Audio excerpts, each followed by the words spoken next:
All right. So welcome. So these are going to be our Metropolitan Community College Noyce Intern presentations for winter quarter. Technically it's 2022, 2023. So 22 winter. So this quarter started for us in December of 2022, and we have a little more than a week left into February 2023. And for the past probably couple of years, I think what we've done to sort of wrap up our quarters is to hear from our interns. So at Metro, we have several different campuses. Everybody's kind of doing their own thing in many ways. And so it's nice to be reminded what's going on and what everybody's been up to, and sort of get inspired and maybe hear ideas or hear people's struggles or successes or anything in between. So this quarter we had 9 interns, which is actually, I think, a record for us at Metro. So we have a lot of people to hear from, and we're really excited to do so. We also have some faculty here from Metro who have been Noyce mentors. We have Math Center staff. We have people from UNO. So there's just a lot of people here supporting the interns. So I think we'll get started. I'm going to share my screen briefly just to show you the order of presentations. We'll see if this changes as we go. We might make some changes just depending on things, but this is the plan. So here we go. All right. So I have up first, it's going to be Michelle, and then we'll hear from Brooke, Daniel, Lee, Janine, Brad, Skylar, Katie, and Rainey. So that's the plan.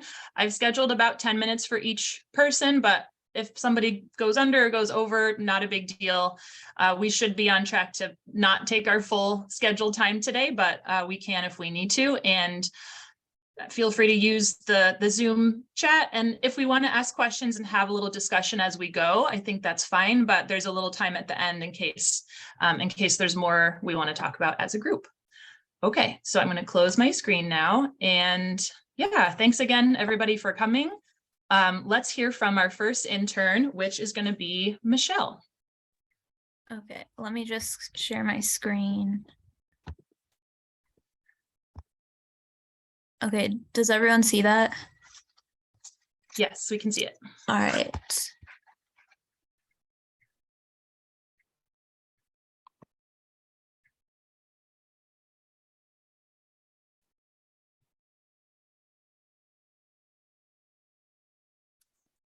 Okay, so I'm Michelle, and this is my second quarter as a Noyce intern, and my mentor was Rachel Nurath. This quarter I had limited availability to work within an actual classroom. So I mostly just worked with Rachel behind the scenes in her online 0910 class. And I also worked more in the Math Center. The first thing I did this quarter was I made exit tickets for Amanda Olson's 0910 class for every Wednesday. And I also worked in the Math Center every Wednesday and Friday. However, I did have some new experiences with Rachel's 0910 class. She came up with an idea to make little explanation videos for the class's WPSA assignments, which were like little worksheets that reviewed each module. And I helped make the answer keys for them last quarter. But they can be sort of challenging for students because they don't have the resources that they usually do on the MyLab's math assignments. So we decided to make these videos so that we could see how we would solve these questions rather than just read them through the answer keys. So at first we weren't really sure how we would do it, but Rachel attended a conference where something similar was being demonstrated by a UNO Noyce scholar, and I think he was doing them on Zoom. So we started doing these videos on Zoom together, where we would sort of go back and forth solving the problems. And these videos went pretty well for the most part. It was kind of challenging at first just because we had to do it all in one take. So if we messed up a little bit, we just sort of kept going. But after the first couple of times, it wasn't as nerve-wracking. Another new experience was that we started reading a book together and sort of use it as like a book club where we would discuss it whenever we would meet. And the book was called The Confidence Code, which was recommended by Dr. Kelly Gomez Johnson.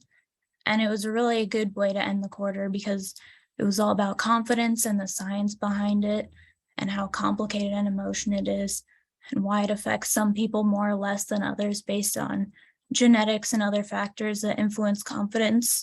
So it was really relatable and enlightening to me, as well as just very interesting to learn about.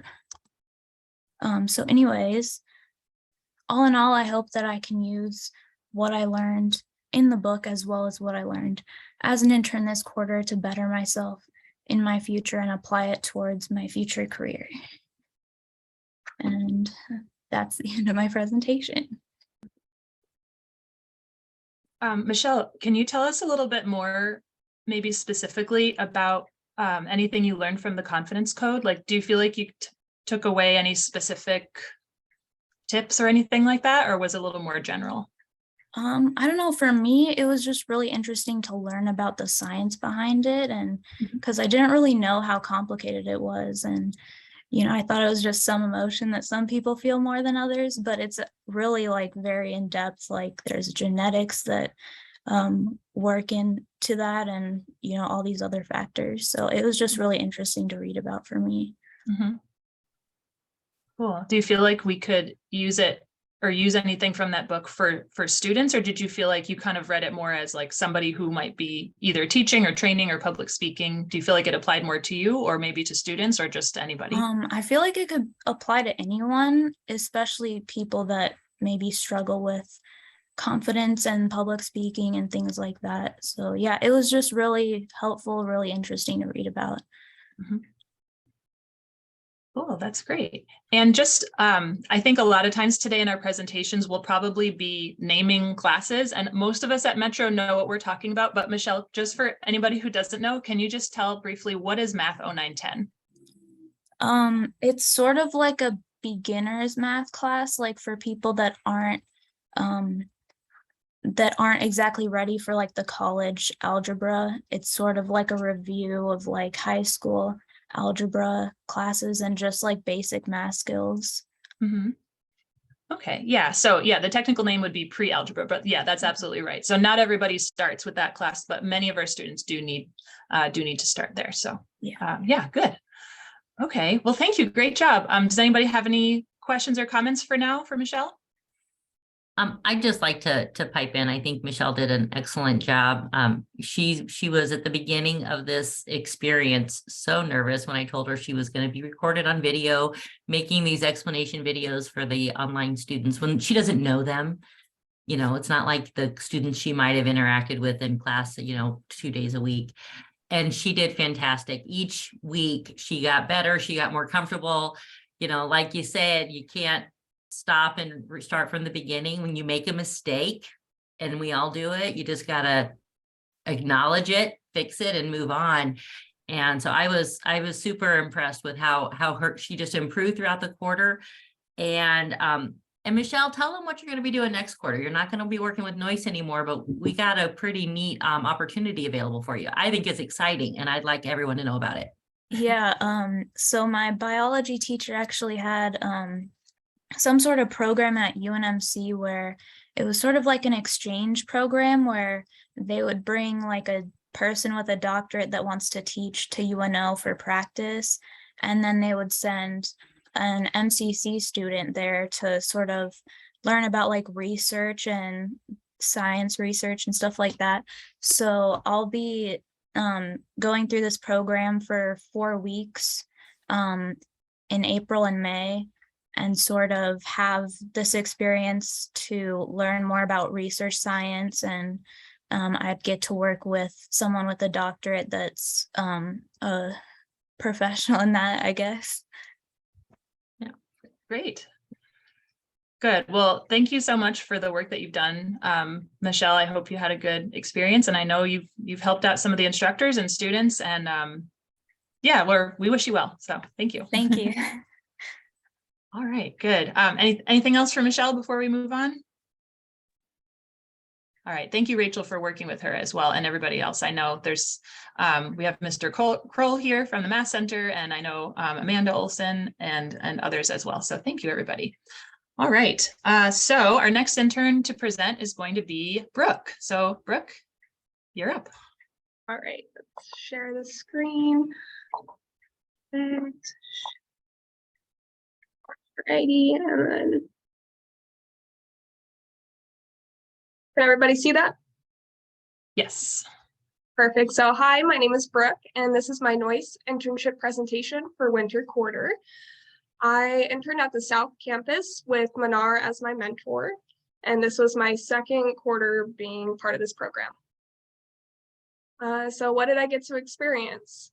Well, for the first part of the quarter, I was a part of a physics class that was 5 weeks long. So during that time, I got to work in the Math Center, where I mostly helped students in intermediate algebra part 1 and 2, but potentially I could have helped people from pre-algebra through college algebra and even statistics.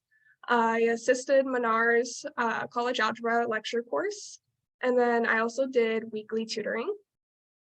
After my physics was done, I was able to join some other classes. I assisted Mr. Stanley's accelerated intermediate algebra course, which was a combination of part 1 and 2, so 09, 30, and 31. And then I also got to assist in Mr. Reller's Senior Academy study hall, which was just an hour and a half they had on Wednesdays to kind of get caught up or just work on their homeworks for his modular class. During that class, I pretty much just showed students what they should be working on, but potentially I could have helped them with any questions they had on their homeworks. For Manar's 13-15 lecture class, we met on Tuesdays and Thursdays. As I mentioned earlier, she was my mentor, so we took the opportunities before class for my weekly mentor meetings, which was very helpful for both her and I. The way the class was set up, it was easier for her to help the front end, and I kind of covered the back section, which worked best for both of us. There was a lot of times where I had students who decided to come sit by me that wanted extra help, so I kind of had this back table section where I sat and helped students. I created Check Your Understanding worksheets, which consisted of usually 3 problems over the material that we were going over that week. And then I would give detailed feedback and even demonstrate how to do the most missed problem on the board the next class. Oh, I also was just an extra set of eyes while they were taking tests. Since they were on the computer, it's just nice to have an extra set of eyes looking around. For Mr. Stanley's 0960 course, we met on Mondays and Wednesdays. I got the chance to make weekly Check Your Understanding worksheets, which consisted of usually 5 to 6 questions, because since it was a longer class, they had the extra time to work on it. I would give detailed feedback on those worksheets, and Nathan actually gave me the opportunity to do that on tests as well. He would allow me to do like test corrections, which would just overall help the students see what they missed and why. I also helped during their work time, which was just after their lecture portion. They had extra time to work on in-class activities and my worksheets and homework. So kind of just jumped around. So what did I learn? So being this is my second quarter, I got to compare Manar's lecture class from last quarter and this quarter, and I learned that they're very different student-wise. Last quarter, they were very quiet, not really interacting during lessons, and this quarter they were very talkative, which was really nice. When I was presenting problems, they interacted with me, which made me less nervous instead of just talking to a silent room. So that was nice. I learned, I got more familiar using alternative ways to solve problems. You know, when you take the class yourself, you know, they show you all these other ways you can do it. You pick one and you run that way and you just use that way. And, you know, just because you use that way doesn't mean everyone else is going to. So it's just, you got to get used to jumping back and forth between methods, depending on what student you're helping. And then the last one seems a little odd, but I felt like it was really important for me to learn this, that it's okay to feel uncomfortable, because I like to just be prepared and go in like strong, but I feel like I've done a lot in this program. I've made worksheets, done tutoring, done, problems on the board, but it's okay to not necessarily be ready to do a whole lesson on the board. It's okay to ease into things like that. So it's okay to be uncomfortable with things. Some challenges I faced for scheduling and connecting with students, that kind of went hand in hand. I love connecting with students because then I feel more comfortable and they feel more comfortable coming to me. But since I joined late, I feel like there was kind of a little barrier between me and those students, which it wasn't a big deal, but I could just tell that they were more comfortable with their teacher, which makes sense because I kind of jumped in late. But the other challenge was, it wasn't a challenge, but just more of getting used to using the different methods, because Nathan Stanley's class, I saw that they favored the AC method for factoring, just an example. And I prefer the trial and error method just because I've used it so long and I can just kind of see what I should be plugging in. But it was good. It was a good challenge. Goals. I noticed that I am more confident in front of students than last quarter, but there's always room for improvement. So I hope to feel better in front of students next quarter. And then I want to continue to get more involved outside the classroom, just because I have done a lot of the worksheets and grading, and I love it. I love making those little worksheets and I love giving feedback. I feel like it's good for the students, but also like it lets the teachers see like where they should like touch on to like give extra help to the students. And then, like I've mentioned previously, just being more flexible with the teaching methods. So I did have some additional thoughts I wanted to touch on, to be specific. I learned that I just really enjoy one-on-one interactions or like interactions on small groups. I feel like students are way more open to like letting me know exactly what they don't understand versus like when you're in a classroom, they'll ask a question, but if you explain it and they still don't understand, they'll kind of just let it slide because they don't want to hold up the class. But I just feel like they connect better with me and I connect better with them when it's just personal. And then another one was, although like I had a great experience this quarter, yeah, I probably wouldn't join a class late again, just because I do enjoy connecting with the students. And I feel like it's just overall better to start in the beginning. So, yeah, that's it. Great job, Brooke. Thank you. And sorry if I missed it earlier. Did you talk much about working one-on-one with students this quarter, like meeting with them, tutoring? I think you mentioned that. I know you've been doing it. I mean, I touched on it very little. Yeah. I said I did do it, but I actually tutored 2 people I did last quarter. They asked me to tutor them again, which made me feel good because I'm like, oh, I helped them pass one class, and they want me to do it again. So I've been meeting with them weekly, and I don't know, it's just great getting to know people and their styles of teaching, like how they like to learn. You just learn. It's just easier to, I don't know, connect with them that way. So yeah, I've done that like usually on actually Monday through Thursday. I alternate between people. Yeah, I know one of them is my student, and yeah, you might have made the difference between the passing and the not passing, and I think you're about still questionable with a week and a half left, but I know all the hours that you're putting in, and I know that the one-on-one time really makes a huge difference. And we as instructors like to do that, but we can't spend an hour a week with 80 students. It just doesn't work. So you're making a difference that way. That's really good.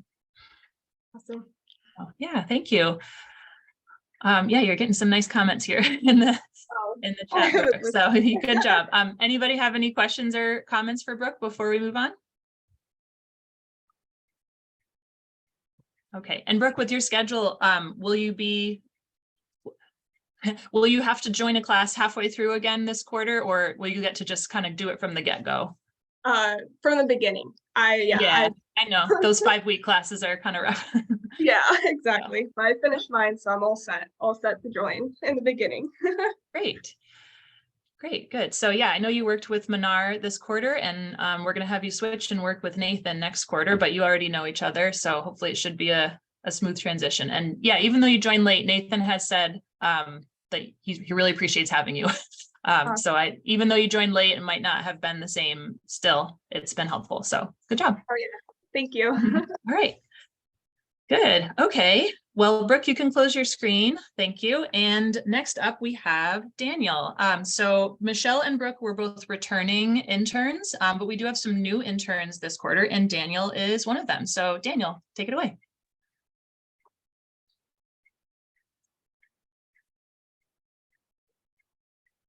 Okay. You guys see that? Yep. Okay. All right, so my name is Daniel Bueno, and this is my Noyce presentation for the winter quarter. Like Emily said, it's my first quarter doing this. It's been really nice doing it. My mentor is Amanda, and I've mainly been working out of the Elkhorn campus. One of the things I was working on was helping out in a modular class. Some of the things we were doing is just pretty basic, just going over material before tests, making sure students are prepared, going over like sections that they had more trouble with, and just reviewing parts that needed more time, and then also reviewing tests and seeing if students need to go back into material that they might need to use in sections after that, or retaking and seeing where they need work. And for the most part, I was just available for students. Like they could come up to me whenever they wanted to. I even had a few students who would always walk up to my desk and just ask for help like that. But I was just walking around the room, kind of pacing and helping people out and answering questions. And one of the things I noticed in the modular class was that most of the students were pretty quiet, but there's really two types of quiet students that I noticed. There's the students who were kind of comfortable with the material, but they kind of wanted to just be like head down, do the work, and like, okay, I got it. And then the students who were a little hesitant to ask for help, and they just needed a little extra push. And another thing I really liked about the modular class was there's a really big variety of students. I forgot to say this, but it's a night class. It was from 6 to 8. So there was a lot of older people in there, and even some really young people. It was like even a freshman from high school there. And I really liked the different kind of personalities and learning styles that were in that classroom. And at first it was a little intimidating because I was just expecting like a classroom of people around my age. But I definitely got to learn how to cater to different learning styles and different age groups and a big variety of people, which I thought was a meaningful experience. And I was in that class Mondays and Wednesdays, and it was 0910 to 1315. Another thing I was doing was helping out in the math center, and there's really just a lot of students who came in who needed help with their homework, need to review for a test, or at the beginning of the quarter, there was a few students who just needed a refresher on the course they were taking. They wanted to do a little bit of review. We even had a couple students who needed to review for a placement test that they needed to take for a class in the future. And even though in the Math Center, at least at Elkhorn, there was less students who came in, at least compared to like the modular class, I had less interactions, but it was more meaningful because the students who came in were taking the initiative outside of the classroom to invest into the classwork and take that extra time to grasp the material. And I thought that was really nice, because when you're working with the students like that, you can tell that they're invested into it, and it kind of helps the learning process go much smoother for everyone, which I thought was really cool. And in the Math Center, I even had one student who came in. He was a high school student, and we were working on he was trying to compete for some math competition. He was going to a math conference, and I was helping him out. He was doing a lot of complex problems with logs and exponents, and we helped him out. But there was a few problems that I was working on with him that we could just not do. And I was even working with Paul, and this is the problem if people want to check it out. We're trying to solve this problem right here. It took me and Paul probably around 30 minutes to solve it, and it was pretty fun. I also showed it to my mentor, Amanda. She got a kick out of it too. And it was just a little fun experience we got to do there. Wait, Daniel, how do you do it? You don't need to teach the whole thing, but can you give us a hint? If I Do you can remember remember? most of it. So Okay, the first that's part okay. of it is you want to take the 4 to the x power, Yeah. change it to the 2x, and then you want to get the forget what the actual process after that is. I think there was like 2 different ways to solve it, but involves a lot of logs, and there's this one key point in there where you had to switch something around that was a little harder than it was like a hard piece to kind of figure out where you need to put it and solve the equation. It's harder than it seems, but the answer is x is 3/2. Okay. Makes sense when you plug it in there, but it's a hard problem. All right. I took a picture. I'm going to solve it later. Maybe we'll Okay. see. I'll report back. Good job though. Continue. Sorry. Thank you. One thing I also did was I did a couple of exit tickets for my mentor Amanda, and I believe Michelle was doing most of the exit tickets, but I did 2 of them here. So this is one I had. I was just working with proportions and percentages. It's pretty basic. Another one I did was just solving for x with a few different principles, and then I graded these as well. I didn't get to give too much feedback because most of the students got the answers right, but I gave a little bit of feedback, which is nice because I really hadn't done something like that before, giving feedback to students who were looking at their grades. And then one of the challenges I mainly just had 2 challenges when I was working this quarter, and it's just communicating effectively with students, whether it be because they're a little bit hesitant or just figuring out. Main challenge for me was figuring out like the correct like language and approach I can use to navigate a conversation with the students so that it flows the best. I remember when I was starting that some of the biggest challenges I had was kind of approaching a student and just like figuring out how to start a conversation so it's not awkward, or just figuring out how to start a conversation in that kind of just like teaching style that isn't too casual, but it's still enough so they can understand where I'm coming from.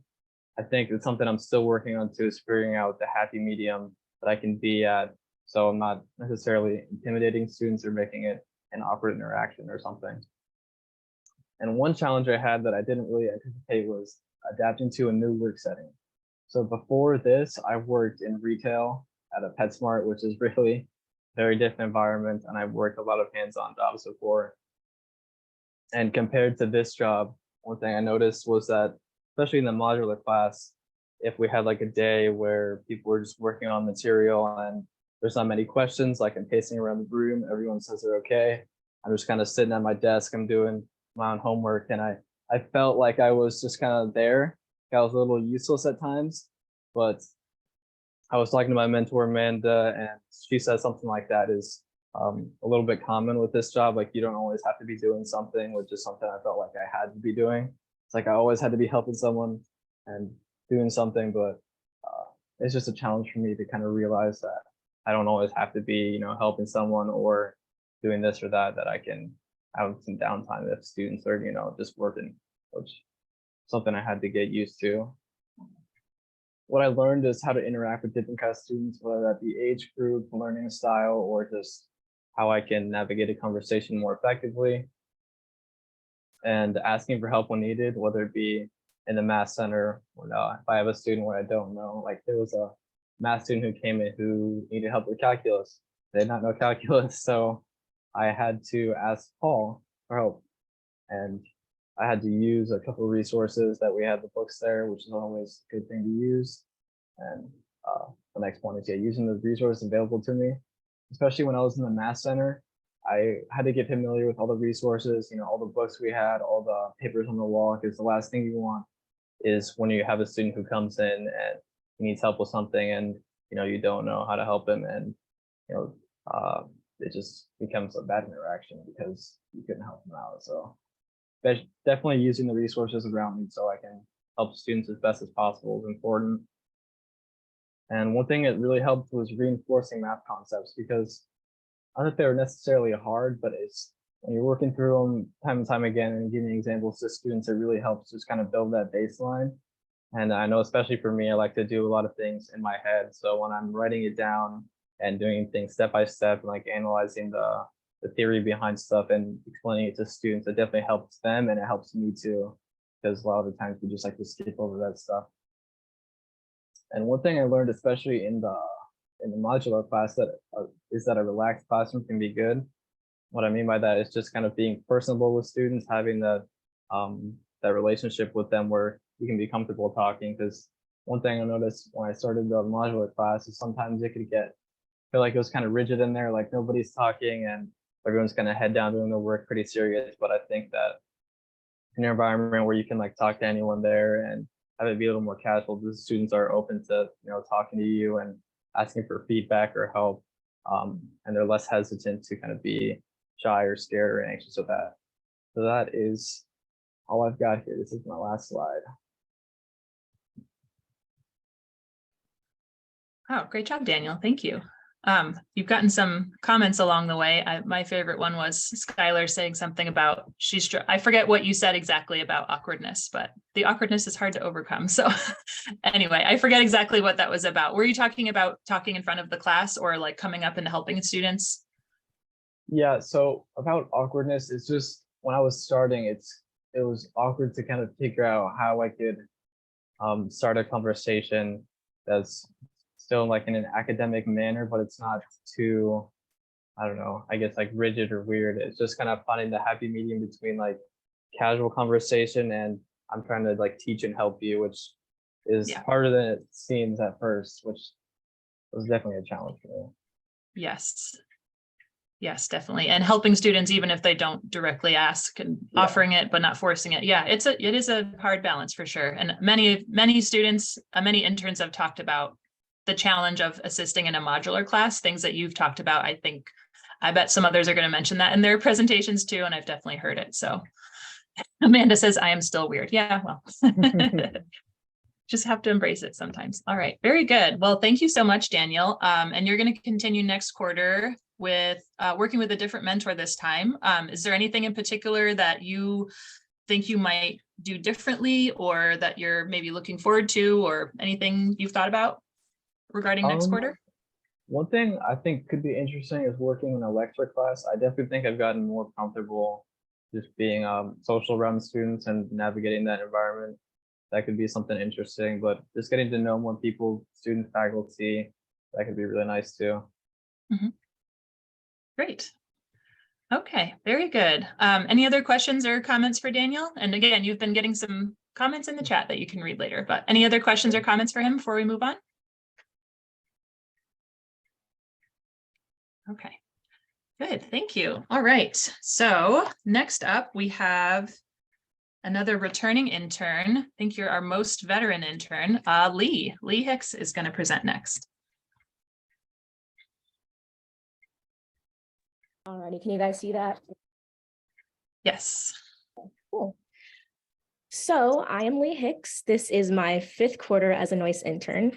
This quarter, my mentor was Dr. Wong, and I assisted at the Fort campus primarily. So let's see. So what I did this quarter. So this quarter, I assisted in an 0910 class. So this class was led by my mentor. I know they mentioned 0910, it's a pre-algebra class. So I helped in that class on Tuesdays at 9. One thing I did in this class, actually, it was my first time teaching in front of a class. So that was very interesting and insightful. Actually, on the first day of that class, my mentor, he kind of asked me if I wanted to work through a problem. And at first I was a little apprehensive because it was my first time, but I really do appreciate him like kind of throwing me in there because it helped me like introduce myself to the students and build that relationship of me being the TA and then being the students. And then I know Brooke mentioned, she's talked about like being uncomfortable. So I was a little uncomfortable like doing it, but you have to be uncomfortable in order to grow. So doing that, it really helped me grow and learning how to teach students. As you can see, I have a picture of me up there kind of teaching a board problem. I was actually doing a Kahoot, which I'll get to that in just a second. But yeah, I'll touch more on that on the next slide. But then another thing I did was I helped grade some tests. I'll touch on that also, but that was really insightful just to know like what kind of points to take off, how to grade fairly. And let's see. Oh, and like I mentioned, the Kahoot, I helped with the Kahoot. I did a review. Another thing I did was I helped in an 0900 class. In this class, I helped Dr. Stevens.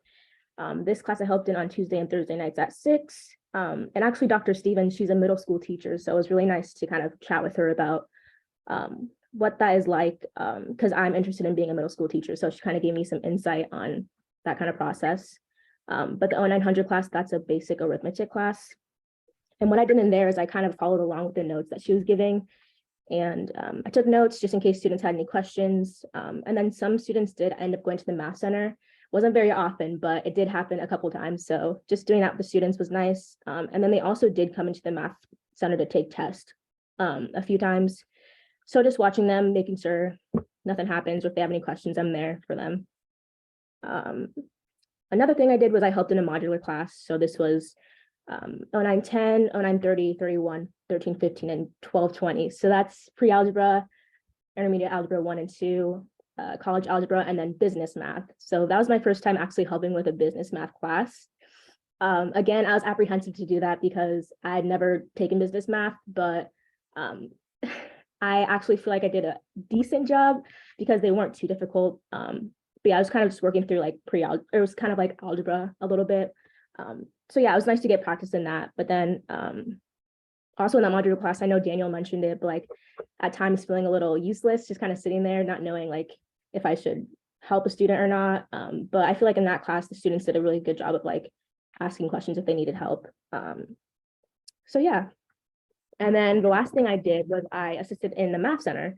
So this was also my first time doing this. I helped in the 4-campus math center. It wasn't super busy just because I was helping at night. I went from 7-10 to close, so not many students showed up. There were a few. There were some calculus students. There was a student from, I believe, a 13-15, so a college algebra. But yeah, like I mentioned, some students from the class I helped in that night, they would come in and take their tests, and on occasion they would come in with questions. Yeah, it was just nice to practice doing like one-on-one teaching with other students. Yeah, so what I learned. So touched on this before, but just kind of teaching in front of a classroom. This is my first quarter doing that. And so just being in front of the classroom and teaching different kinds of students was interesting, teaching a whole group instead of just one-on-one, which is something I've done a lot in the past. But then also just being confident and knowing what I'm talking about, and kind of being prepared in order to make sure that students understand what they're going to learn. And then getting that experience to interact with the class and have that kind of relationship of a TA and a student. And yeah. So another thing I did was lesson planning. I did this in the 0910 class, and I kind of did it a little bit in the 0900 class, but I'm going to show you an example. Actually, this past Tuesday was the first time I've like taught in front of a classroom, like taught a whole lecture, if that makes sense. So I taught them subtracting integers. This was this is a really cool experience just to be able to lesson plan. I had some time ahead of time to kind of like go over what they're going to be learning. I made a PowerPoint so I wouldn't get lost, but I kind of just went over like number line, how we can use that in order to subtract integers, talking about absolute value, and then switching the subtraction over to addition. So like here you can see I have 9 minus 2, that is also equal to 9 plus a negative 2. So just kind of using those methods to teach them. Yeah.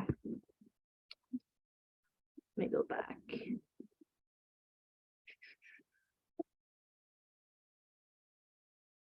Another thing I did was grading papers. So I did this in both the 0900 and the 0910 class. So this was kind of the first time I really like learned how to take points off, how to be fair in grading, and just making sure that like it kind of gave me a chance to see what the students were understanding, and yeah, just like understanding the harder concepts of what they're going over. And then another thing I did was I created Kahoots. So I did a Kahoot for I did many Kahoots actually for the 0910 class for my mentor. And actually I kind of wanted to do a Kahoot with you guys just to kind of show you the process of like how I did it and how I would go through the students. So if you guys want to join, you can just go to kahoot.it and join. And I'll talk a little bit while you guys are joining. You don't have to do it if you don't want to. It's just a quick little 1-question Kahoot just to kind of give an example of how I would go over problems with students. So as you can see, my mentor already joined. But so yeah, I created the Kahoots for the 0910 class to help them review. I created 9 in total actually. And this is a great way to get in front of the students and to kind of interact with them and to teach them and to reinforce what they had learned the previous class and the class before that. And yeah, I'll just give you like 1 more second to join and I'll kind of start it and then we'll go over the one problem. Okay. Cool. I'll just start it. If you want to join, I know the pin will still be on there. It's just 1 question. So let's see. So the problem is going to be, let's see, 2x plus 12 is equal to 10. So we're going to solve that.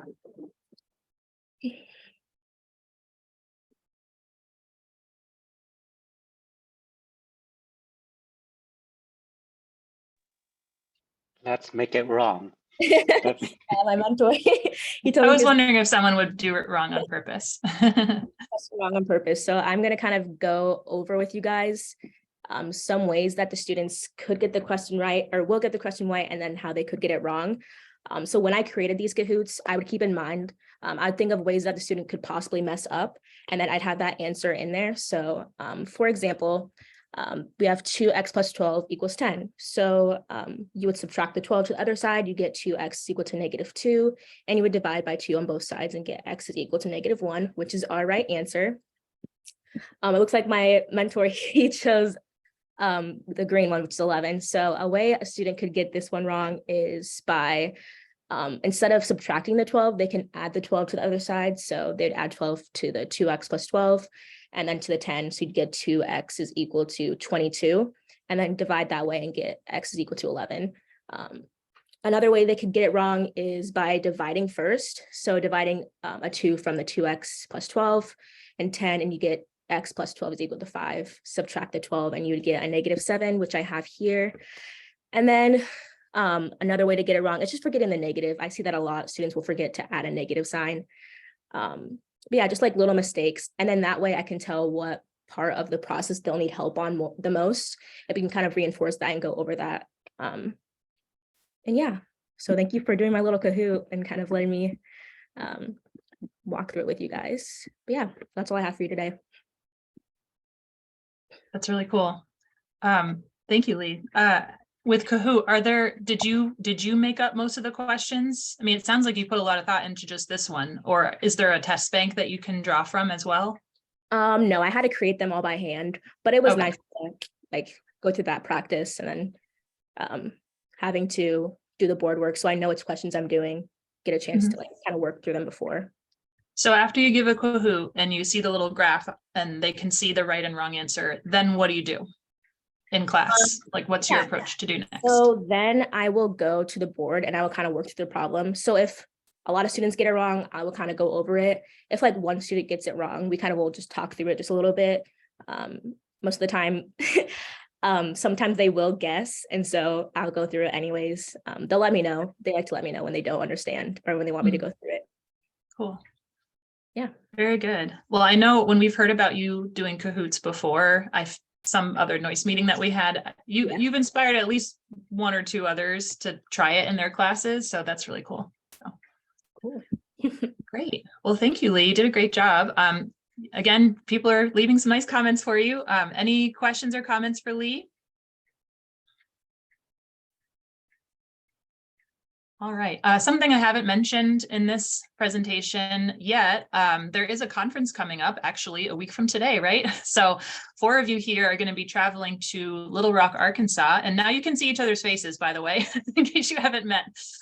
So Lee, who else? Janine, Skylar, and Daniel are going to be traveling to the Midwest Regional Noyce Conference in Little Rock. So hopefully that'll be a nice little bonding experience. And it's too bad the timing didn't work out for you to talk about it here, but we do look forward to just hearing about your time there. So good. All right. Thank you so much, Lee. Yeah, we love having you, and you know, you've had a lot of great experiences, and I'm really glad that you've gotten to get up there and really do some more in-person teaching. And who is the 0900 instructor again? Her name is Dr. Stevens. She Dr. actually Stevens. she teaches at a middle school. I think she teaches at Russell, maybe. Yeah. So yeah, I was really glad that she said yes when I asked if you could assist her 0900 class, and I think she's gone above and beyond, really letting you know, teach there. So that's really good. I'm really glad for that. So great. Okay, good. Well, next up we have Janine.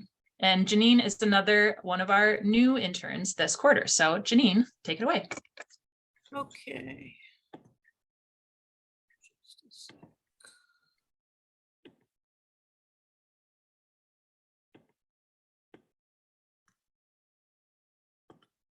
Okay, can everyone see that? Yes. Cool. Okay, so my name is Janine. This is my first quarter doing the Noyce internship presentation.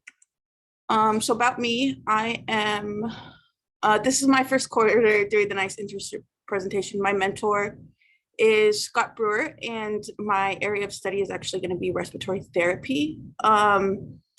I don't plan to go down the teaching path, but this experience seemed like something I'd want to do. Brooke and Mr. Brewer actually both in my modular class that I took, and kind of both talked to me about the experience. And I knew that teaching isn't necessarily a path I want to do, but teaching is something you do in everything. So I want the experience kind of going down the road. So I worked in the math center. I also was in an 0910 lecture class with Mr. Brewer, and a modular math class with Mr. Reller. So in the math center, I was there on Wednesdays from 2 to 4. I help students in classes from 0900 to 1315. And I met with a lot of the students from Mr. Brewer's class and Mr. Reller's class. In the math center, I kind of would schedule that time if they were free that time to come in, just in case they needed extra help that I couldn't give, or I kind of just like the setting there too. So I met with some students, some just needed like practice before a test. They just wanted to review before a test. Towards the end of the quarter, I'm meeting with one student weekly, and that's more just getting her caught up with homework, kind of helping her build her confidence, because she knows the stuff. She just kind of has questions sometimes in whether she's doing it correctly, which kind of will hold her up. So I think majorly it's just her confidence building. And I was in Mr. Brewer's class once a week. I would typically show up on Wednesdays, sometimes on Mondays if they had tests on Wednesdays. I originally started writing notes to be published on Canvas for the students, and I was grading checkout problems, but as the class went on, my responsibility shifted a little. I also did Kahoot, the midterm meeting I had with Lee, and she talked a lot about the Kahoot, and I really liked the idea. So I introduced the idea, and we basically did Kahoot as checkouts. So it typically was like 5 questions on what they had learned that day. And then we also did them for test reviews. And then last Wednesday, actually, I was able to present problems on the board and work through problems with the students. For Mr. Reller's math class, I was there on Tuesdays and Thursdays. I primarily walked around helping students answer questions, answer their questions. A lot of it was one-on-one. I met with some of the students in the math center, but I also sat with them in class and would kind of help them for as long as they really needed it. And then I also would review their tests with them, either if it's like their first attempt for their test, or if they wanted to retake the test, I would just help review before that. So my experiences and lessons, I learned that everyone has a unique learning style. I heard a lot of people talking about this. It was definitely a curve for me to learn. I guess I initially thought that what worked with me for me would work for other people, and it definitely was not the case. I saw a lot of students that were working on very similar parts of the modules at the same time, and I would try to do one thing and it would work for some students, and just I'd had to learn to explain it in a couple different ways. Something that surprised me is I actually really enjoyed the lesson or the working the problems on the board. I thought I would be a lot more nervous, but I think that when students are interactive, it kind of makes it a little bit easier. Something that was challenging for me was working with students after they had kind of shut down or had shut me down. There was some cases in the math center where we would be working through a problem and I would just kind of get the response of like, no, I'm not going to get this. I'm just not going to get this. So that was a little challenging for me, trying to like convince them that they could get it. I just had to find a way to explain it to them. And then for the future, I would like to be more involved in the classroom. I would like to possibly do write the checkout questions and be able to create them and grade them as well. Something else is I was watching the videos from the presentation a couple quarters ago and saw someone made Jeopardy. I think that would be really cool to make. But yeah, that's the end of my presentation. Great, thank you, Janine. This is really good. I like what you mentioned about the Math Center. It sounds like this is the experience of several interns where you're not just hanging out in the Math Center waiting, although that's part of it. It sounds like you've made you're keeping that connection between the classes that you're helping and then the students that come. So is that right? You would kind of invite them, hey, it's almost like you have office hours in the Math Center and you're inviting them to come see you then? Is that accurate? Yeah, that happened a lot. I would kind of promote the Math Center a lot while I was in the classes. And then I would try to meet students in the Math Center, even if it wasn't like my Math Center hours, just because I know personally, before I was an aide, I kind of didn't really go to the Math Center very much. So I kind of figured if I met them in the Math Center, then they would be more willing to come if I wasn't in there. Oh, good thinking. Thank you. Yeah, sometimes you just need to physically get there, right? Yeah, exactly. Great. Yeah, that sounds good. It sounds like Scott is already tasking you with making Jeopardy next quarter. So there you go. I forget who did it last quarter. There might have been more than one intern. It might have been Abby, who's not here anymore. But if you go on the internet, there's templates you can find, like PowerPoint templates that are already set up for Jeopardy. So yeah, good luck with that. Yeah, that'll be fun. That's another example of something that I think as instructors, we think it would be really cool and fun. And then sometimes it's hard for us to take that next step and spend the time doing it, but having an intern dive right in would be just really good. So great, thank you. Well, you're gonna stick around for another quarter and work with Scott again. So hopefully you guys can have some other good experiences together. So good. Any questions for Janine or any other comments? Okay.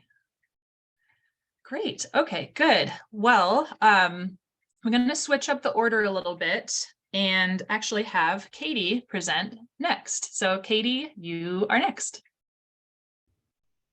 All righty, let me get my screen shared.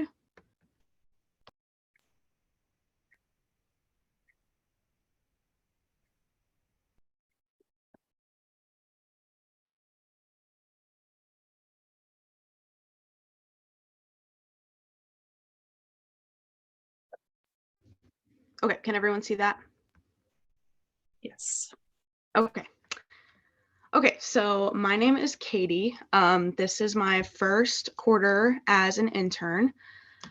So before I start, I just kind of want to overview what I'm going to be getting into. So I'm going to be discussing what I did this quarter and how I spent my time as an intern, different things I've learned along the way, improvements I've made, things that have surprised me, challenges I've encountered, and different goals that I've set for myself. So I want to start with what I did this quarter. So I was paired with Michelle Jansen Griswold as my mentor. I assisted in 2 modular classes, one with my mentor Michelle and one with Emily, which were all just different levels of algebra. And I assisted in one lecture-based class with my mentor Michelle again. This was a pre-algebra class, or Math 0910. In the pre-algebra class, I made different tickets to leaves. I taught different lessons in front of the class, and I went through the notes with students, and I took my own notes, and I went through the packets and just kind of took notes with them and learned along with them. So different things I learned this quarter. So I learned a lot through this program. One of those things being patience. As I've helped different students and I've assisted in different classes, I've learned that people learn at different speeds, and students won't always understand something the first time, and it may take multiple different approaches of teaching something and multiple different ways of explaining something for somebody to understand a concept in math. And so I found it really important to have understanding with that and be patient with that. I also learned that your way isn't always the best way. And I think Brooke talked about this, like the trial and error method versus the AC method. I got really used to the trial and error method, and that's what I was comfortable with. But I found that there's different methods of doing things, and it's important to teach those different methods so students can pick their preferred method. And another thing I noticed was that when I was teaching in front of the pre-algebra class, I would like have shortcuts that I would take, and that would be confusing to a lot of people. And especially in pre-algebra, it may have been too advanced for some people, and it would be confusing, like how I got from point A to point B. So it's important to show every step and to know that your shortcuts aren't always going to make sense. And lastly, take your time. It's really important, I found, to allow students, especially when I'm teaching in front of the class, to allow them to try problems on their own and give them time to learn problems on their own, to work through the problems, to ask questions and to talk with their peers. And especially Michelle and I found it important on some more challenging days with some more challenging concepts to, it may be more helpful and more useful for the students to take more time on certain problems or certain concepts instead of rushing to get through all of the material and focusing on getting through all the material, which is still important. But on some more challenging days, it was more helpful directly to the students to take their time and take more time on certain concepts. So some things I've gotten better at this quarter include public speaking. I went into this quarter really nervous, just talking to people and talking in front of people. So introducing myself to the students at the beginning of the quarter and getting to know them and making connections with them definitely helped me talking in front of people and public speaking. And of course, teaching in front of the class helped me a lot, which is all really convenient because I'm actually taking public speaking next quarter. So that definitely helped with that. I've also gotten better at the skill of like preparation and preparing, especially when I'm planning on teaching in front of the class, like teaching new material. I found it really helpful to prepare ahead of time and do the problems ahead of time, practice teaching, and I like to like make notes for myself, like how am I going to show this? How am I going to teach this? And also just being on the same page as students, knowing what notes they're going to be going over, knowing what's coming next. Just preparing, I've found that's really important, and I've gotten a lot better at that. And lastly, just my math skills in general. I kind of grew up not being very good at math all throughout elementary school and middle school and even the beginning of high school. I kind of really struggled with math, specifically just my facts. On here I put multiplication facts, but really just my facts in general. And I really struggled with fractions. I was really afraid of fractions. So through this quarter and this internship, I've kind of been able to learn with the students and apply these skills to the math classes I'm taking. Like I took pre-calculus this quarter, and so I was able to apply some of those skills that I was unfamiliar with or that I didn't remember learning. And it also helped me to help other students just getting better at these skills. All right, so next I want to go over things that surprised me, challenges I encountered, and different goals I've set for myself. So a few different people have already talked about this, but the modular classes, I found it really challenging to figure out how to utilize my time and like where to place myself and just knowing what to do. Like, do I walk around and watch what the students are doing? Do I sit down next to students? That was just really challenging for me because I want to do my job and I don't want it to look like I'm not doing my job. So I definitely struggled with that one. And I wouldn't say I necessarily overcame that. I think it's still a struggle. And so hopefully that can get better with time. Something that surprised me was how much I enjoyed the lecture-based class. I went into that with a lot of anxiety and just fear because I knew I would have to teach in front of the students and I was really scared of it. But I had a lot of fun and I made a lot of connections with the students and I really enjoyed teaching, and that was really surprising just with how nervous I was at first. Another struggle for me was, or challenge for me was balance. So adding the internship on top of my schoolwork and my job outside of all of this and my personal life, I really struggled with that this quarter. But I think with time, it's getting better. And that's something I want to continue working on. And I think that can help me grow as a person if I continue working on that. So I set 3 goals for myself. This first goal, continuing my journey with pursuing a career in secondary education. So if anything, this internship has really solidified the fact for me that I want to be a teacher. I really enjoy teaching. And so a goal for me is to continue that journey. Whether or not it's a math teacher, I just know I want to be a teacher. Another thing this internship has solidified for me is the fact I just like math. I really enjoy it. And so I have kind of set a goal for myself to continue taking math classes. Again, even if I'm not going to be a math teacher, I still love math and I love helping people with math. So I definitely want to continue pursuing math. And lastly, so I'm taking the next quarter off of the internship, but if I'm able to come back in the future, which I hope I do, I really want to make it a goal to have more fun with it and be just more involved and present with the students and their work. While obviously being professional and doing my job, I just want to try to have more fun with it. And yeah, so that's my presentation. Before I end it, I just want to say a quick thank you to Emily, my mentor, Michelle, the students I worked with, and Noyce, the Noyce program as a whole.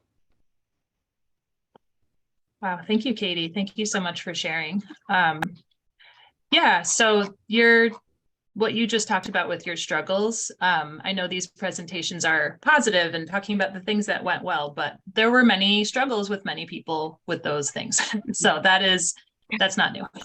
So thank you for sharing about that. And yeah, that is a life skill that hopefully people are taking away from this, is how to say yes to things, but also say no to things, and maybe do a good job at a few things rather than burn yourself out on a lot of things. So I know that's really hard. So I just appreciate you bringing that up. So thank you. We've heard and talked about modular math in different ways. I just wanted to ask the group in general, does anybody have answers for that? Like, what are some tips either interns have sort of learned for themselves or instructors? Any thoughts on, I don't know, ways that you've felt how to make yourself useful in a modular math class, or just any kind of approach that has worked for you? Anybody have thoughts on that? So one of the first classes I was involved, hi everyone, my name's Brad, sorry.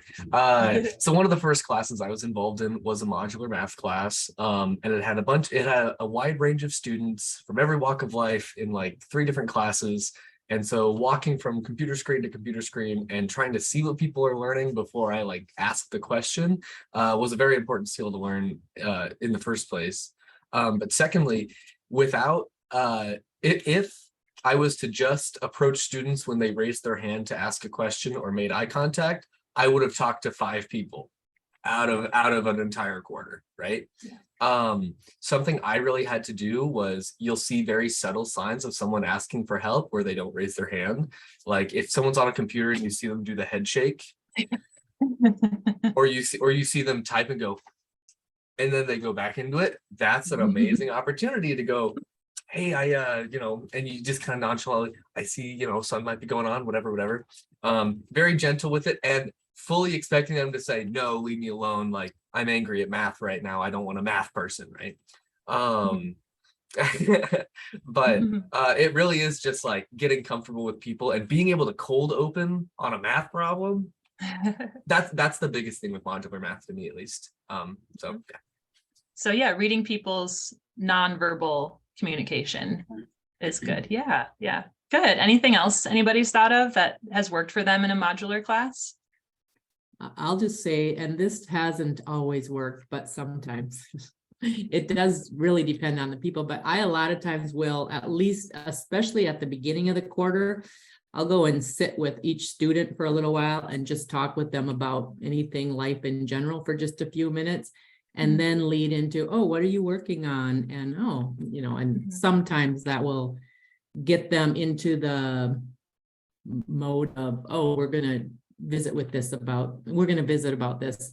But even that worked really, really well in some of my classes, and some of the other classes still, they were not asking very many questions. And so, it sometimes works.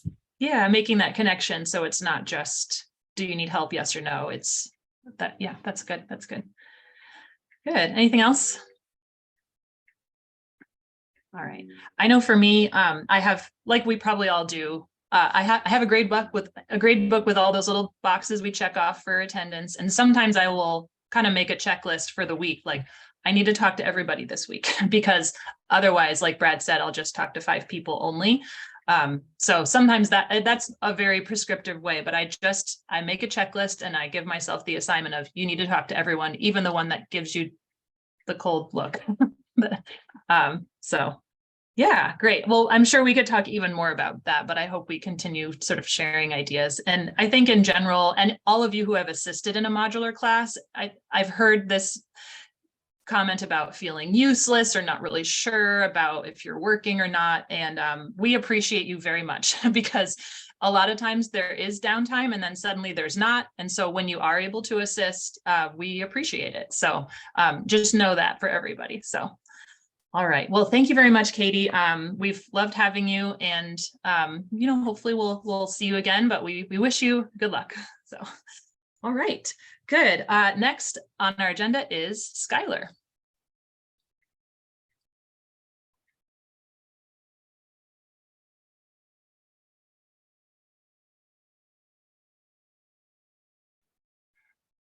Skylar, I'm not hearing you right now. Uh-oh, nope. Nope, still no. Maybe. Oh, now we can. Yes. Yes. Okay. Microphones, and I don't know which one works. Sorry. It's okay. We're good. So before I show my presentation, I just wanted to. I think I misunderstood the objective here, and my presentation is really different. It's not really going over my experience. I went to a meeting at UNO, and I kind of followed in their footsteps, and they were presenting different ways to teach. So sorry, I think, Skylar, that's great. I know there's been a lot of one type of presentation, and I think what yours is going to be awesome. So I want to see it. Let's see it. Okay, I'm getting it set up. Okay. For y'all, oops, this is not where we want to start. Sorry. Can everybody see my screen though? Yes, we can. Yep. And now we see it full screen. Yes. Right. So I wanted to do my presentation on education with sensory issues. So before I get into the presentation, just a little bit about me. This is my first quarter at Noyce. This is my second quarter ever of college. And I kind of am, I don't really super know what I'm doing, but I'm doing my best. I also am a person with autism, and that I've found very quickly that that can be quite a challenge with different teaching styles and like just learning in general. And so there's not a lot of education on this that's just like out there. I mean, you kind of have to do your own digging if you really want to know about it. So I just wanted to do this presentation. So here we go. So first off, what are sensory issues? Sensory issues are things that can affect your senses. Like there's this meme that I have on the side that says sensory overload is frustrating because how am I supposed to explain that I don't want somebody near me because I can hear the washing machine beeping, background noise, there's clothes in the wrong places, everyone is too loud, there's dirty dishes, and I can feel my toes too much. It's really silly, but that sincerely is what it's like when you have sensory overload. There are very, really little small things that are huge to you. And if you were to try to explain this out loud to somebody, it makes you feel a little bit insane, but it really is impacting you. So those things can be like too bright or too dark. If you have a classroom where you maybe turn off all of the lights, but a student is still trying to take notes, that could be a big distraction. Flickering lights, really, really bright colors, loud sounds, not enough sound. You know, when you're sitting in a dead silent classroom and you're like, I can't think because there's no noise. I don't know if that's maybe universal, but I definitely do that where I'm like, it's so quiet that it's loud. Sudden or unpleasant noises, intense smells from perfume, cologne, candles, itchy or uncomfortable clothes, too firm, too soft chairs, unwanted touch. This is a lot of like things that if I were to try to explain this, if I was experiencing the situation as a student, if I was to try to explain this to a teacher, especially in the middle of class, it's a little bit embarrassing and it feels a little bit minor. And so there's definitely stuff that I would not talk about. And I'm sure that that experience of having a sensory issue and having that impede your education, but deciding not to say anything about it is very universal. So who can this affect? A lot of people, honestly. This is a really, really short list, but it can affect a lot of people. These are kind of like, if you were to think sensory issues, these are usually the first things that come to mind. People with ADHD, you often see kids with ADHD who will like need to fidget with stuff, or you'll see kids who seem like they're not really listening because they're just drawing in the corner, but they need that sensory input so they can listen. OCD, PTSD, autism, and honestly, sometimes kids just have sensory problems. Like sometimes things are just too loud, too quiet. You don't necessarily need to have a diagnosis or something that's going on to have sensory problems. So this is a pretty universal thing that I feel like should be talked about a little bit more. So why do we care? I specifically wanted to do this presentation because I know that in elementary school and sometimes in middle school and high school, people who have been diagnosed with autism or things similar like that, they can be put into a special needs class or remedial education. They have lots of different names for these classes. But when you're in college, inevitably, eventually, these kids are going to be in your classrooms. They're going to be, you know, just with everybody else. And they're not kids. I keep saying kids like I'm only talking about elementary school, but these people, these adults, you know, they're going to need your help.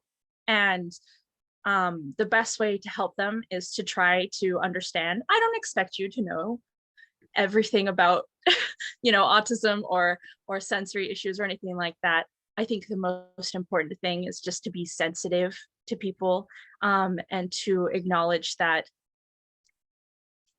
you know, not everyone is able to get a diagnosis sometimes. And we don't, I don't know, I'm kind of stumbling over my words here. That's okay, you're doing great. Anyway, the point is just that maybe we should just keep this in the back of our minds of if somebody is diagnosed with autism, if they do decide to share that with you, or maybe as a teacher, I think that sometimes you can be informed of that from parents or from the students themselves. We don't need to single them out, but we can still create comfortable classroom environments for everybody. So how can we do better together? You can support your students by staying mindful of the way you're educating. I've found that a really big one that teachers tend to miss is just tone alone. Hearing tone, I actually found an article, I regret not putting it here, I wish that I'd linked it, but I found an article while I was doing research for this presentation explaining that people who are neurotypical, they don't usually listen to their tone. They don't listen very much to how their words sound when they come out. And so they assume that their intentions are pretty easy to read, but I'm sure that everybody has probably had a teacher at one point or another who sounded a little bit aggressive when they were teaching the class, or seemed frustrated when they were teaching the class. And maybe that teacher didn't have that intention, but the tone made people a little nervous. I've had teachers where when a student has asked a question and just maybe didn't understand the material and was brave enough to raise their hand and ask it in the middle of class, will sometimes sound condescending. And I don't think that they're doing this intentionally. So an important thing to keep in mind when you are teaching these people, whether it's a one-on-one or in front of a class, is just try to hear yourself. Try to have, you've heard of like inside voice, try to have inside ears too, where you're just kind of paying attention. Think to yourself, if somebody said this to me with this exact tone and these exact words, would I be willing to listen? Would it be something that I would be willing to receive feedback from? Or is this going to make me feel shut off? Am I going to feel stupid about this? You know what I mean? Tone is really, really important in the classroom. It's great. It's a good first step to having a classroom be comfortable to ask you questions in the first place and be willing to trust you to educate them in the first place. But yeah, I have notes here. I'm trying to think if I missed anything. Nope, I don't think I did. So obviously this is really just scratching the surface. If you want to know more, I highly recommend doing your own research if you're interested. Unfortunately, I wasn't able to do research on what MCC offers for like if they have any sort of communities or things like that for people who have sensory issues or things like that. But I do know about these organizations, like the Autistics Unmasked is a really good one, CHAADD, the Learning Disabilities, oh my gosh, the Learning Disabilities Association of America. And most importantly, if you decide, you know, going out and doing research is really, really great. It's not completely necessary, but at the very bare minimum, please try to just listen to your students. You know, if they're trying to communicate with you, a good way of doing that is like what Brad said earlier, is try to not only listen, but see what kind of body language they're using. If they're uncomfortable, or if students seem a little bit shut down, try to see, is there something that you can do to change that? Like checking your tone and making sure your classroom is comfortable for everybody. And yeah. That's great. This is good. Thank you so much, Skylar. This gives us a lot to think about. And yeah, speaking of tone, just the little bit I've observed you assisting or even like starting to assist the Senior Academy Study Hall, I can tell that you think about that for yourself and sort of make yourself open. You were arranging your desk so you were accessible, you were introducing yourself. You just kind of have that warm, friendly way. And yeah, that's all about tone. I mean, that's the gateway to being able to reach people with math, because if you're not approachable, then what's the point, right? Yeah, so. Being approachable is like especially with, I did have a modular class, and I found that trying to figure out how to be approachable is like the biggest obstacle. At least it was for me when I was doing my modular class, because like I arranged my desk so I could see everybody, so I was able to see if somebody was struggling or if they raised their hand. And I was also regularly trying to, like, I introduced myself a few times to try to be like, I'm here to help you, like, this is my name, I want to help. And I really wish that I'd made a sign that just said, I'm a tutor, like, come and talk to me. Because I think that even though I did introductions at the beginning, you know, there are some students who weren't there, and I don't know, but just being approachable and being friendly to people, especially when they are being vulnerable and asking you for help, because I mean, that's what learning is. It's being vulnerable, and you have to trust the other person to teach you correctly and be patient with you. And I think the more, just like specifically with tone, I know I keep talking about it, I'm sorry, but specifically with tone, the nicer you sound and the more present you are with how you sound, the more approachable you're going to be and the more willing students are going to be to come and ask you questions. Yeah, that's great. Thank you. All right. Yeah, this is good. We could do a whole couple hours on just this. So Yeah. this is really good. Thank you, Skylar. Talked a I lot. really appreciate, yeah, no, I mean, with the presentations every quarter, I do try to leave the directions vague so people can kind of take it in their own direction. And you did that. And I just so appreciate that. So thank you so much. Yeah, once again, getting lots of good comments. So you can go read them as well. Any questions or comments for Skylar? Okay, great job. So we really appreciate you. Thank you, Skylar. All right, good. Well, let's see. We have Brad and then Rainey is not here today. She has something going on, but I'll be presenting on her behalf. So Brad, let's have you go next. Hi, everyone. I am going to try to get my screen shared here.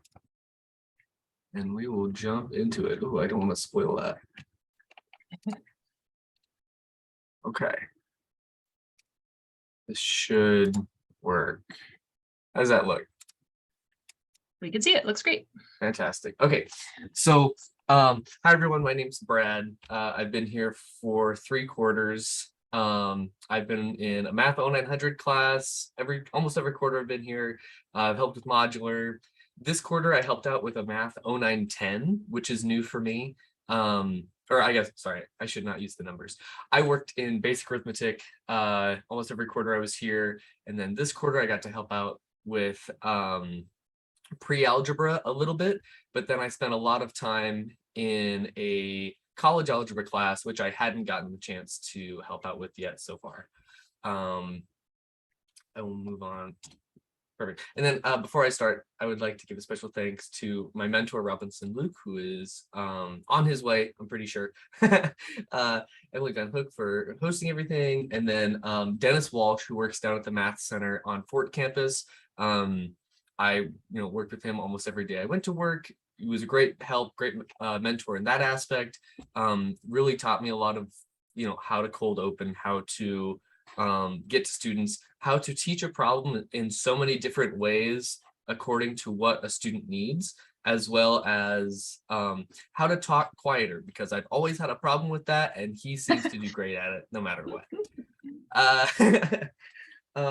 So yeah, what was I doing? So I helped out with a basic arithmetic class, a pre-algebra class, and a college algebra class, not to mention at least 4 hours a week at the Math Center.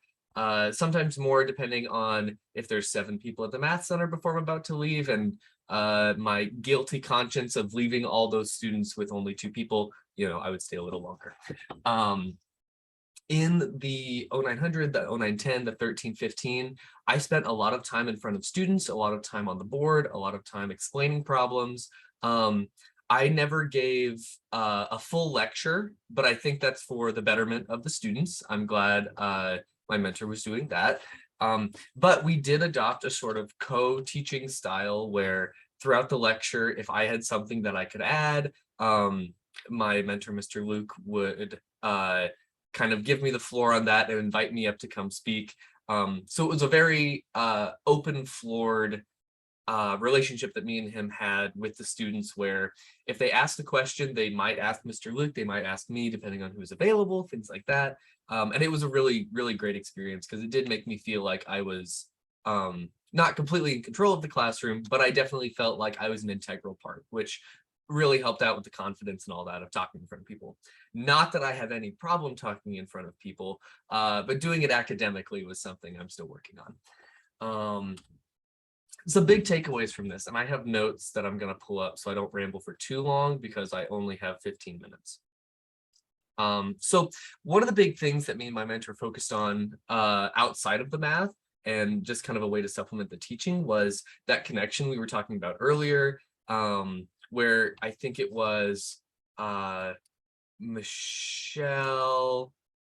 sorry, I want to make sure I get the name right. Yeah, Michelle Jansen Griswold. We were talking about how like you sat with every student for however long, making sure that you established that connection, because you knew once you had that connection, you could talk about math and the actual lesson way more freely, rather than an adversarial relationship that can often be adopted by students towards faculty. It becomes an amicable one where a student might be frustrated with a problem. They won't be frustrated with you, which allows for this two-way communication to open up that just, is fantastic for learning.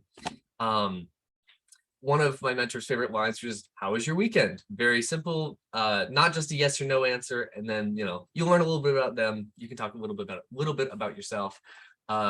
We also talked about the importance of being able to put in real world connections to the problems we're doing, because as much as people want to learn about fractions, they'd rather learn about cake and how to make a cake, right? Because, in the abstract, fractions are cool, but in the real world, cake is cooler. So we talked about that. One of the other big takeaways that I had from this quarter. So this is actually my last quarter at Fort Campus, which I have taught at for at least one class every quarter since I started, because I moved all the way out to Elkhorn. So I'll be at Elkhorn next quarter. And something interesting happened that I wasn't expecting. I had worked with this one student at the Math Center every quarter, almost every time I was there. And I came to the realization yesterday that it was probably the last time I would see that student. And I teared up a little bit. That was so surprising. Never thought that would have happened. But it really did demonstrate, like, as much as making a connection helps out with the learning, it also is like, it's a real human thing that it's very impactful, not just on a teaching level, but confidence and things like that. So anyway, big surprising thing. Challenges I faced, there were many, because I had done a lot of new things this quarter. Something I've always struggled with is my handwriting. And when you are teaching a class and you have to put it on a board, that is only magnified. So with the end of my presentation, I kind of wanted to start talking about some tips for board work, because that's something I would never think to like talk to a TA or talk to a mentor about, because it seems so easy and so obvious, right? Little did I know it was one of the hardest things about actually getting up there and teaching people. But real quick, I wanted to share a little quote, and that quotation mark got out of place. But one of the students at the Math Center who was struggling, they came in looking like they had a bomb to defuse. And we went through it, and very reassuring, like, maintaining progress as we went. And they said this line of, "You recognize how hard I work, and I need that," as they were like calming down and like getting through it. And I just thought that was a really cool thing to put down, because I think sometimes students do feel like their hard work is not good enough, neglected, and they can kind of stop trying at times. So I don't know, I just thought it was an important quote that may or may not be true, but it was a cool thing that I heard from a student. Anyway, so yeah, board work. A couple tips I had, because my mentor, Mr. Luke, can attest, I did a lot of board work, and a lot of it needed little tweaks and adjustments. So these were kind of the top 5 avenues I would give to someone who is getting into the teaching profession or just learning how to teach in front of a class to make sure the board work is good. So the first thing is layout. Whenever you are doing a type of problem, you want to set that problem up the same way every time, so that they know what they're looking for. They know they don't have to go searching.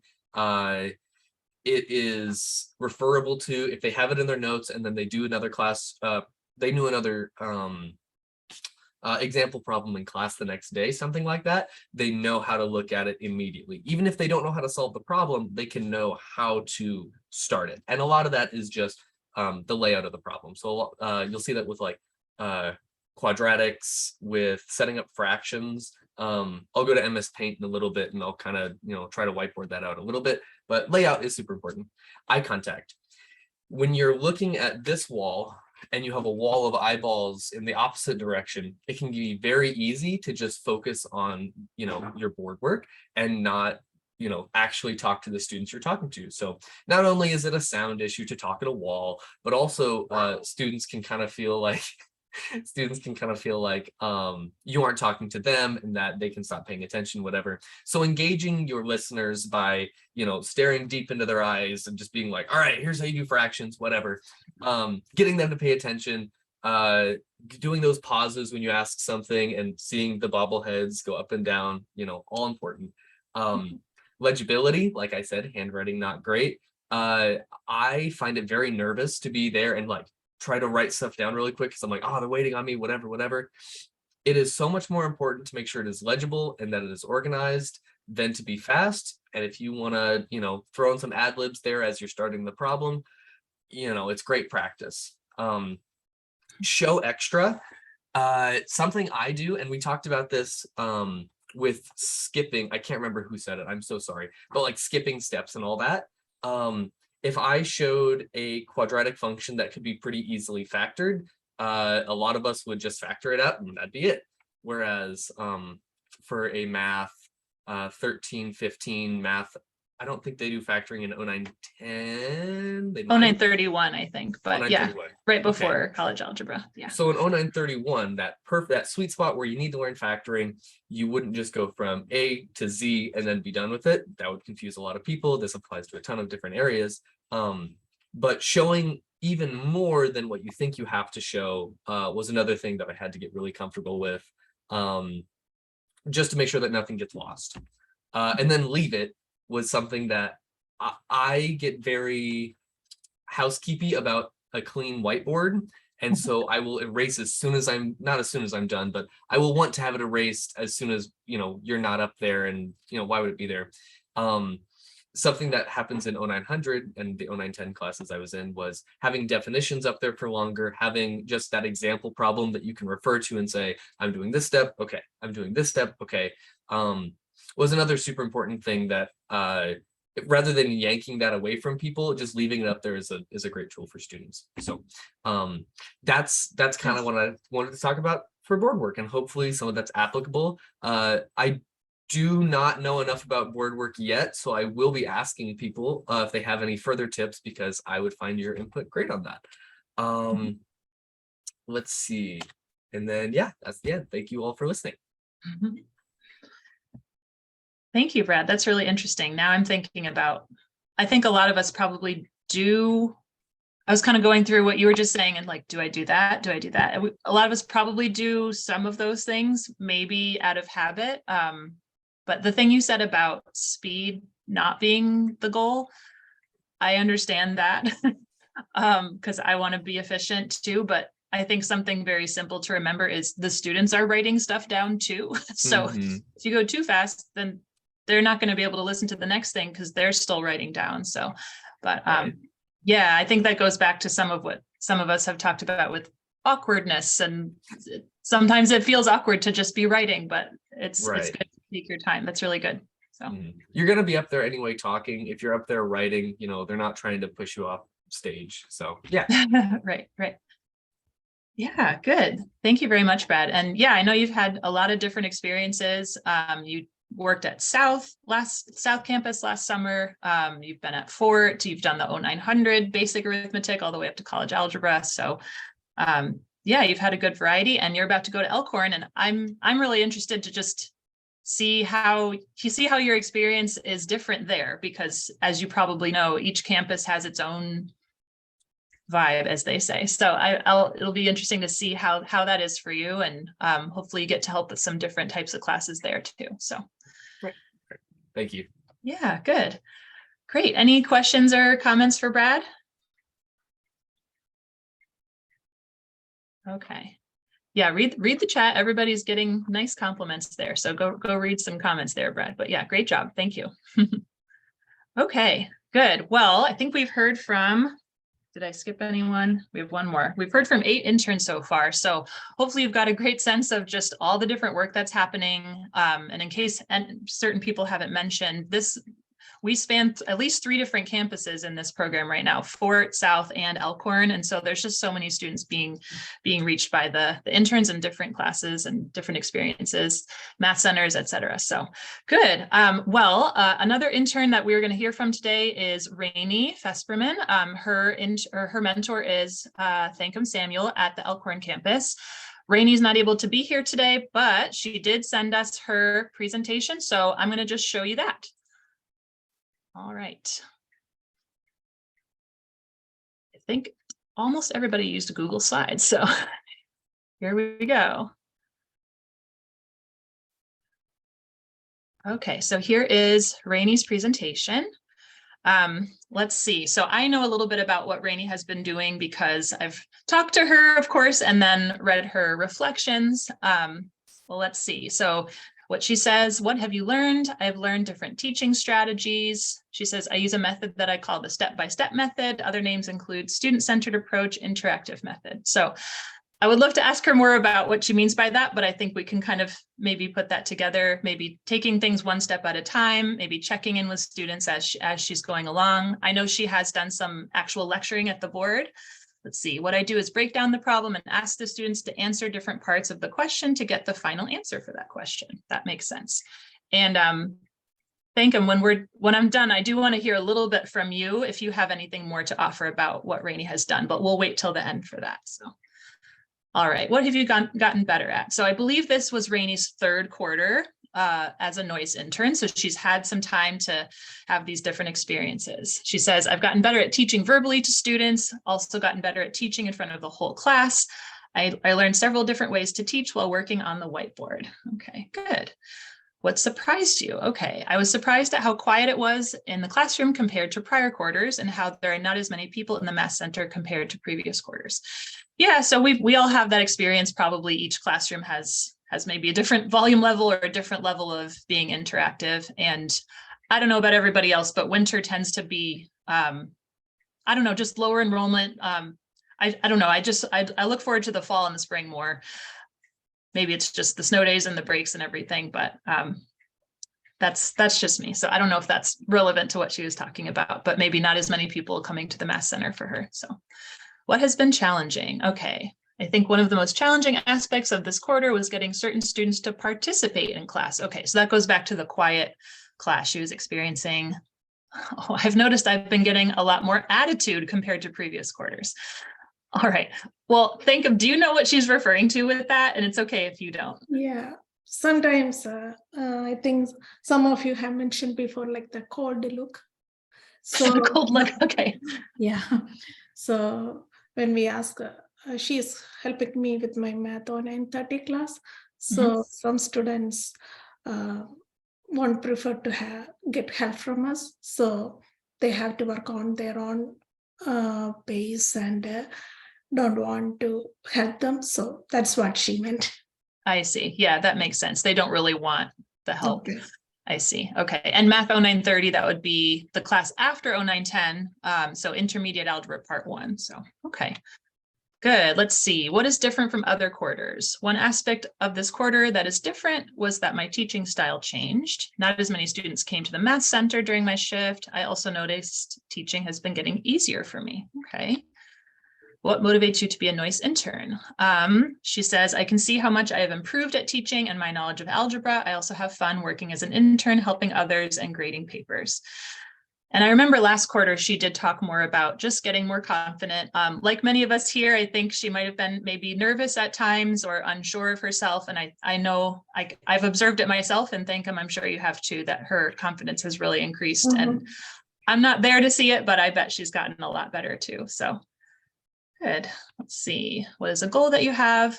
She says, my goal is to be a middle school or high school algebra teacher. I want to be a teacher that students can easily ask for assistance. I also want to make math more enjoyable for students. Yeah, so I think that's her last slide there. So Thankum, do you want to say any more about what Rainey did helping you out this quarter? Sure, yes.